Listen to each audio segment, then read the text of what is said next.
Up and down the Palm Beaches and Treasure Coast, all our counties are preparing. Places like St. Lucie County, of course, one of them preparing for Nicole is expected to gain strength. And WPTV's and Channel 5's Joe Lopez spoke with county officials and shares their message for residents on the Treasure Coast. I feel better if it's a 1, but you never know. Subtropical storm Nicole is on the radar of St. Lucie County residents. Anything could happen. It could turn into a category 3 or even a 2, so you don't want to mess with it.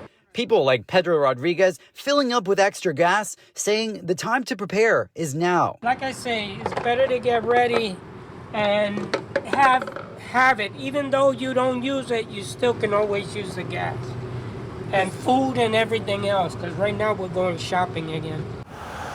St. Lucie County officials say they plan to meet with their emergency operations staff and other agencies on Tuesday to discuss storm plan and shelter openings, as some shelters are also polling locations. So it is a little chaotic and trying to move all the pieces around to make sure we're doing what we can to protect the safety, but keep elections going and not disrupt the flow of the voting process for tomorrow. Public Works staff has been out preparing drainage and staging pumps to redirect water, as the area is under a hurricane watch. The storm surge is expected to be 3 to 5 feet.